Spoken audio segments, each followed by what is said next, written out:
बच्चों आज मैं आपको प्रेजेंट कंटिन्यूअस टेंस के बारे में बताएंगे। यह प्रेजेंट कंटिन्यूअस टेंस क्या है इसकी जानकारी देंगे। जो बच्चे प्रेजेंट कंटिन्यूअस टेंस के पहले यदि सिंपल प्रेजेंट टेंस पढ़ना चाहते हैं उसका वीडियो मैंने अपलोड किया है, उसे आप जरूर जाकर देखिए। आइए इस पर चर्चा करते हैं कि है क्या। देखिए, अगर कोई भी कंटिन्यूअस की बात है, चाहे प्रेजेंट कंटिन्यूअस हो, पास्ट कंटिन्यूअस हो, फ्यूचर कंटिन्यूअस हो, सब में रहा है, रही है का प्रयोग किया जाता है, साथ में उसमें आईएनजी जरूर लगता है। आइए बात करते हैं प्रेजेंट कंटिन्यूअस टेंस के रूल क्या है।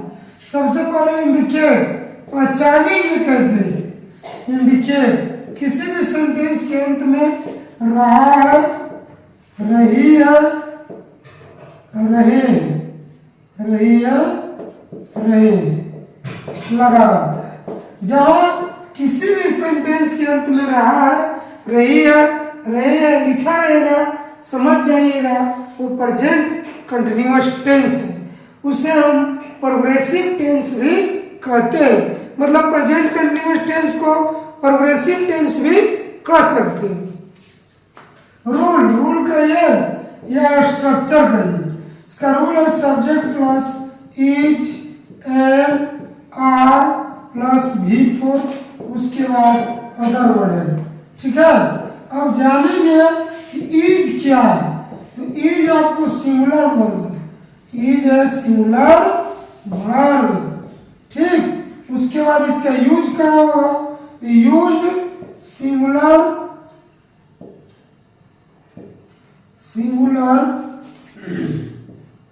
नाउन या प्रोनाउन, यानी सिंगुलर नाउन या प्रोनाउन के साथ इज का प्रयोग करेंगे। इसमें देखिए ही हो गया, सी हो गया, सिंगल नेम हो गया, इसमें इज का प्रयोग होता है। मतलब इज का प्रयोग ही के साथ, सी के साथ, सिंगल नेम के साथ। आर क्या है, आर जो है सो प्लूरल वर्ब है, आर है plural verb, are plural verb है। यूज्ड कहाँ करेंगे, यूज्ड प्लूरल नाउन या प्रोनाउन, यानी कि प्लूरल नाउन या प्रोनाउन के साथ आर का प्रयोग करेंगे।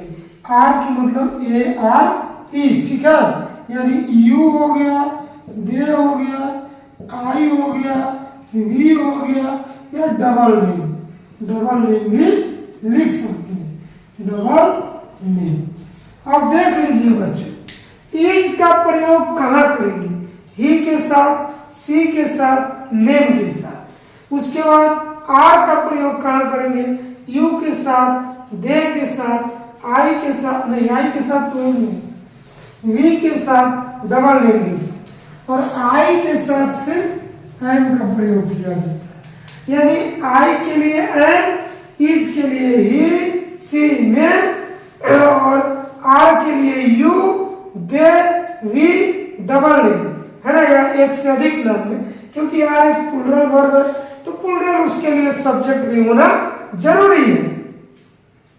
तो मैंने बताया किसके साथ किसको प्रयोग करेंगे।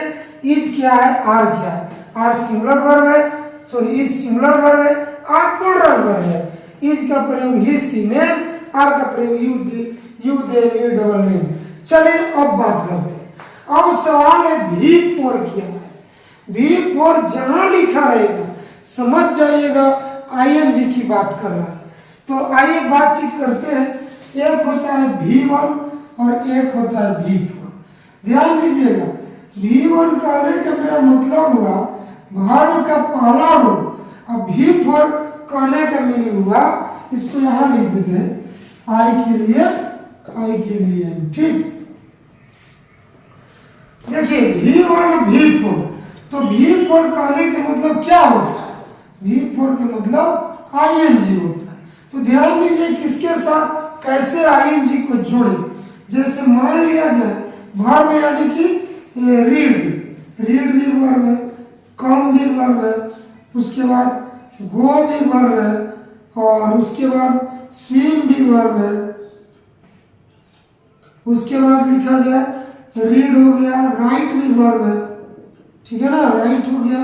उसके बाद कट रन, है ना, कट रन, लाफ, लाफ भी वर्ब है।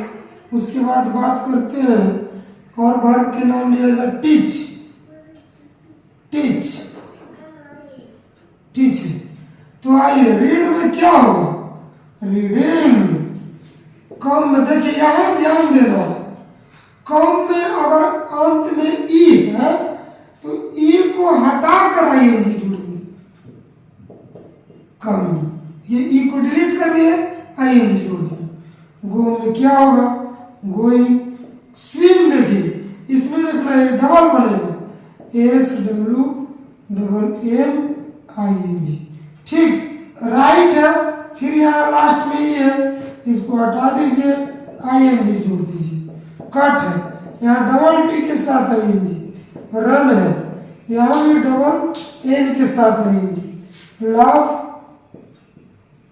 आईएनजी लाफिंग हो जाएगा। टीच, टीचिंग हो जाएगा, है ना। तो ध्यान दीजिएगा कुछ वर्ड है जैसे स्विम है, राइट है, कट है, रन है ना। तो कट में डबल टी मतलब जो लास्ट लेटर है उसको 2 बार लिख कर आएंगे। रन में जो लास्ट लेटर एन है उसको 2 बार लिख कर आएंगे। स्विम में एम है उसको 2 बार लिख कर आएंगे। ई को डिलीट करके आएंगे जोड़ा जाता है। इसका रूल के लिए अलग से वीडियो बनाएंगे कि V1 क्या है, V2 क्या है, V3 क्या है, V4 क्या है, V5 क्या है, उसके लिए अलग से वीडियो बनाएंगे। हालांकि जान लीजिए कि V4 में आईएनजी का प्रयोग करते हैं। कुछ अपवाद है जिसको हम लिख दिए, स्विम हो गया, कट हो गया, रन हो गया, और उसके बाद आपको देख लीजिए क्या बात करते हैं, तो ई के डिलीट कर दो। कुछ है जो एक्स्ट्रा है उसको मैंने लिख कर बताया। इसके बाद सभी लगभग है जिसमें आईएनजी जोड़कर V4 बनाया जाता है। अब हम इसके बाद सेंटेंस का प्रयोग करके आपको दिखा रहे हैं।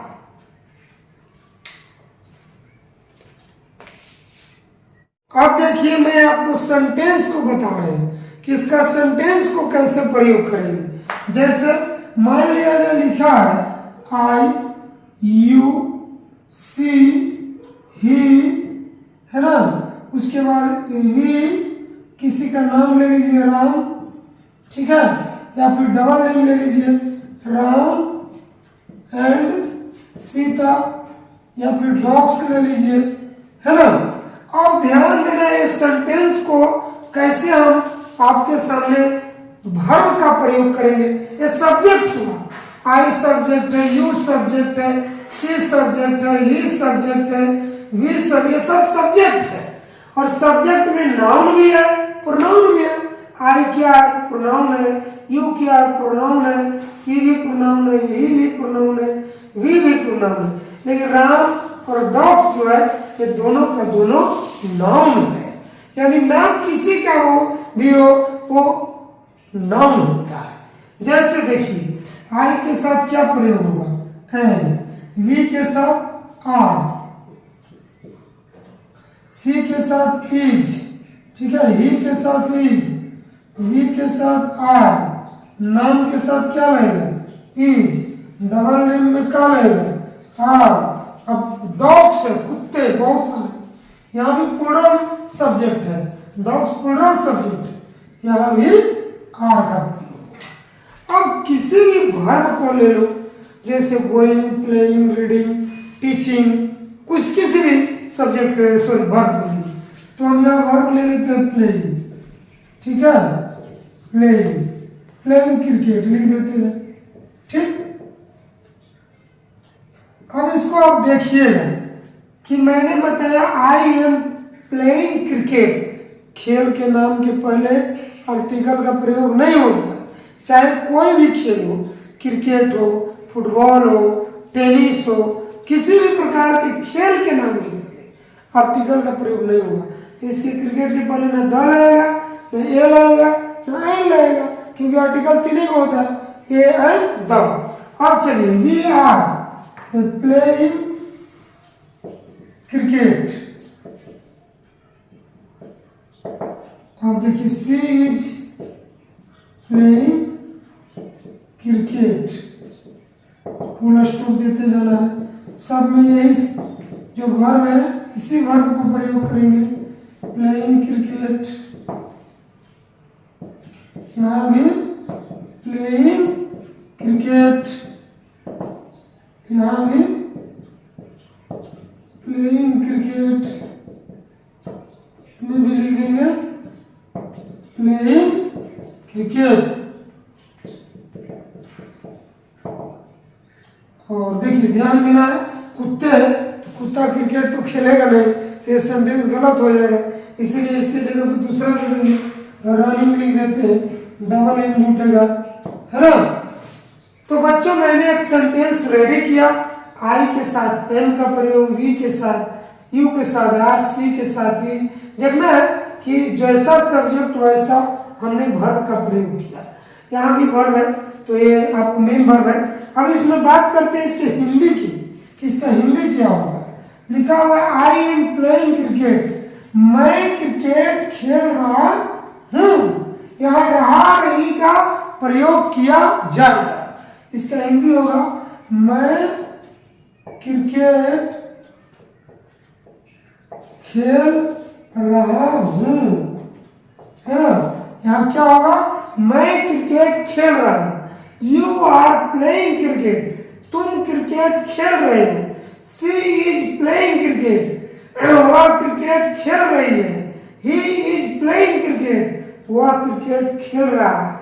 यहाँ लड़का होगा या लड़की, क्योंकि सी जो है लड़की के लिए सब्जेक्ट बनता है और ही जो है सो लड़का के लिए subject. We are playing cricket, we मैंने हम लोग क्रिकेट खेल रहे हैं। Ram is playing cricket, Ram cricket खेल रहा है। राम एंड सीता, राम और सीता क्रिकेट खेल रहे हैं और कुत्ते दौड़ रहे हैं। या डॉग्स आर रनिंग की मतलब क्या हुआ, कुत्ते क्या कर रहे हैं, दौड़ रहे हैं।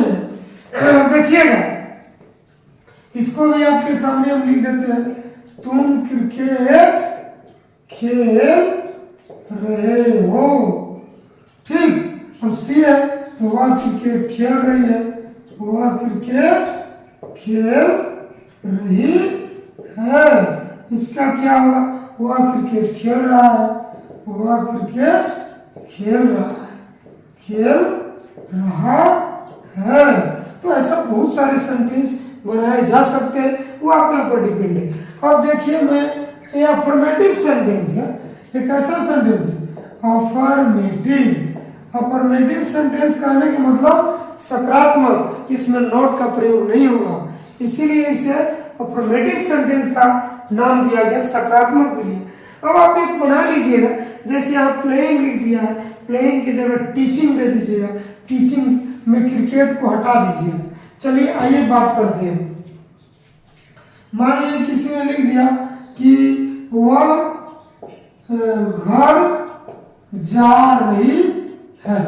अब इसको कैसे बनेंगे, वो लड़की है जी, सी लेगा, सी के साथ क्या लेगा, इज, सी के साथ इज लेगा। और जाना के क्या होता है, गोइंग, है ना। हमने बोला रहा रही के साथ क्या लगता है, आईएनजी का प्रयोग होता है। जहां भी रहा रही लिखा रहेगा आईएनजी समझ जाना, इसका मतलब भी फोर होता है, यानी वर्ब का चौथा रूप होता है जिसमें आईएनजी का प्रयोग होता है। सी इज गोइंग टू क्या होगा, हाउस, ठीक। आगे देखिएगा, आगे लिखते हैं बच्चे क्या कर रहे हैं, स्कूल जा रहे हैं, स्कूल से आ रहे लिख देते हैं, आ रहे हैं, बच्चे स्कूल से आ रहे हैं। इसको कैसे बोलेंगे, द चिल्ड्रेन आर, है ना, the children are coming, coming ये हट जाएगा, कमिंग फ्रॉम क्या लिख देंगे, कमिंग फ्रॉम स्कूल। ये देखिए सारा सेंटेंस में आईएनजी का प्रयोग हो रहा है, रहा है रही लगा है, कंटिन्यूअस टेंस है, यानी कि यह सिंपल यानी कि प्रेजेंट कंटिन्यूअस टेंस है। देखिए रहा है, रहे है, रही है, रहा है। तो जिस सेंटेंस के लास्ट में जिस हिंदी वाक्य के लास्ट में रहा है, रही है, रहे लगा रहेगा, समझ जाना कि वो प्रेजेंट कंटिन्यूअस टेंस है। अब हम बात करेंगे बच्चों, आगे देखिएगा लिखा हुआ है मान लीजिए लिख देगा इसमें निगेटिव की बात करें तो निगेटिव में भी वही करना है, केवल नॉट जोड़ देना है। जैसे राम नहीं आ रहे है ना, राम नहीं आ रहे, तो इसका क्या होगा, राम इज नॉट क्या होगा, कमिंग, हो गया। यानी कि आप कह सकते हैं कि निगेटिव में केवल नॉट का ही प्रयोग करेंगे, जहां नॉट लग जाएगा समझ जाइएगा वो निगेटिव सेंटेंस। आगे ध्यान से और देखिएगा, देखिए आपको मैंने प्रयास कर रहा है, बकवास नहीं किया, पूरा बात को बतलाया, समझाने का प्रयास किया। ऐसा नहीं कि इधर उधर की बातें किया और आपको देर देर इधर उधर समझाया, ऐसा नहीं। हमने आपको पूरा सेंटेंस बताया, समझाया और समझाने का प्रयास किया।